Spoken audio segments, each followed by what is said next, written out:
Hello, my friends, and welcome back.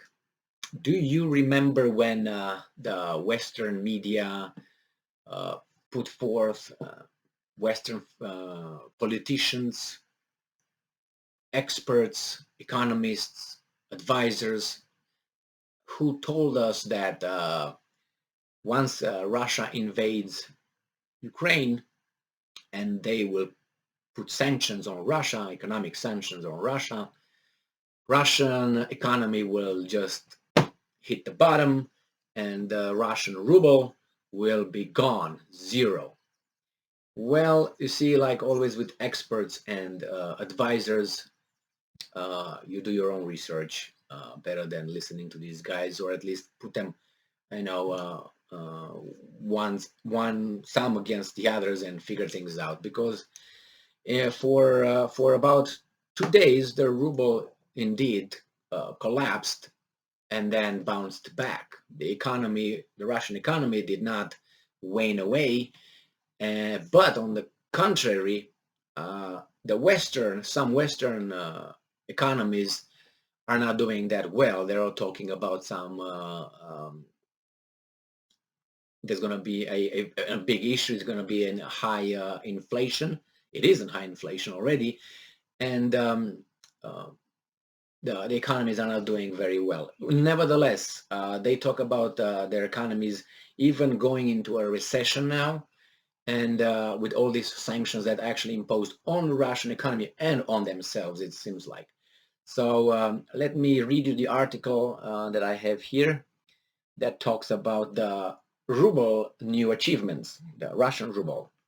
So this article comes from Reuters from May 16th, 2022 and reads like this, the title: Russian ruble hovers near 5-year high versus euro, stocks up.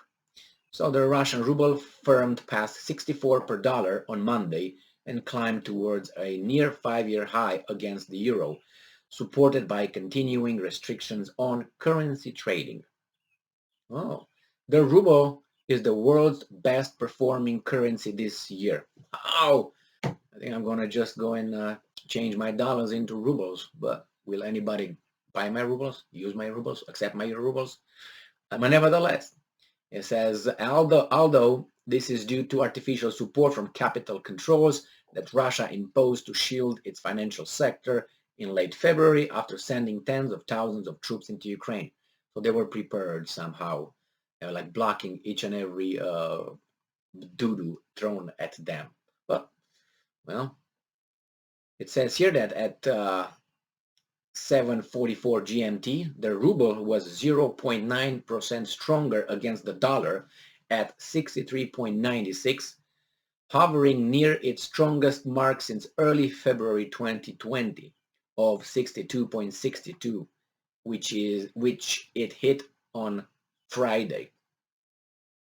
So against the euro, the ruble rose 1% to 66.39, staying near its strongest level since June 2017 of 64.94, which it touched on the Moscow exchange on Friday.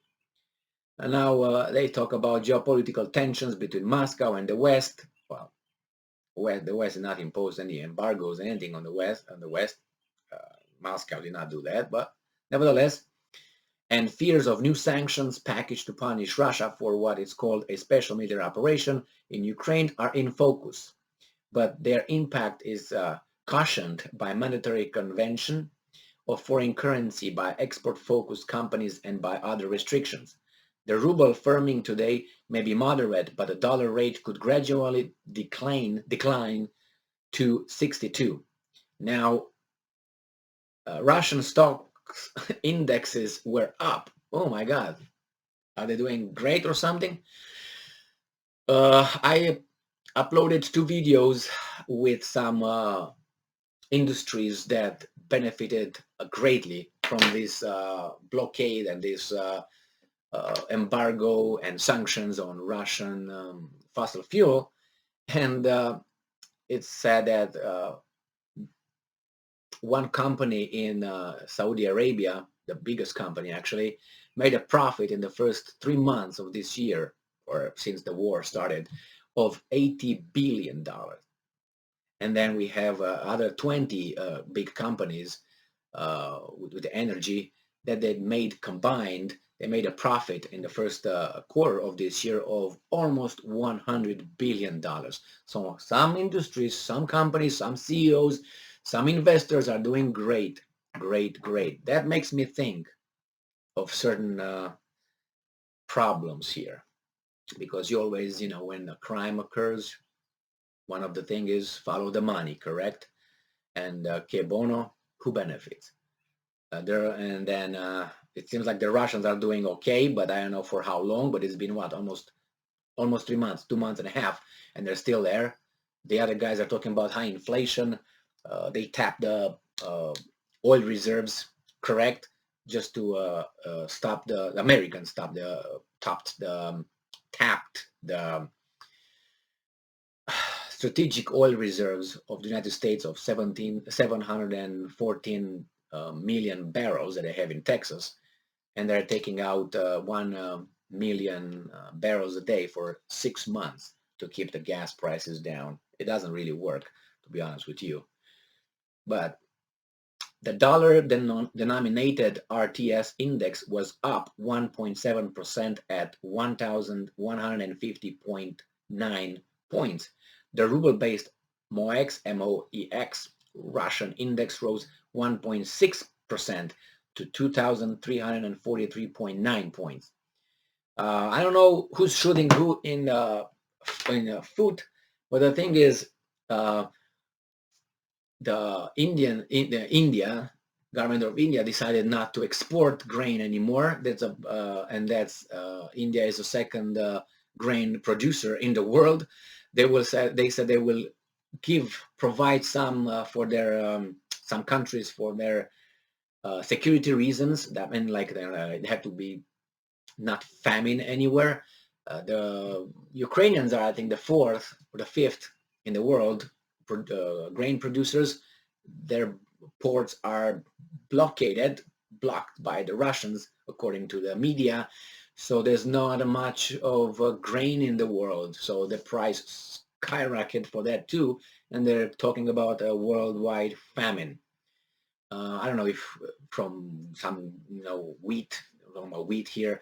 And I know that the Ukraine and Russia are, I think, like 80% of the world market they cover in oil, like cooking oil and sunflower oil, that kind of oil. And the ruble is doing good. The stock exchange, the Russian is up. I don't know what to say, but for how long? Maybe this is the question. For how long? And see who's gonna be caving. Are going to be these guys who imposed the sanctions, or the guys who the sanctions were imposed on. And I don't know. We'll find out, I guess. But I think we don't get too low, and it affects our lives too greatly, because things, in democracies, you vote them out when time comes, in 5 years, 9 years. Thank you very much for being with me again today. Stay strong, stay smart, look for the truth, and be just.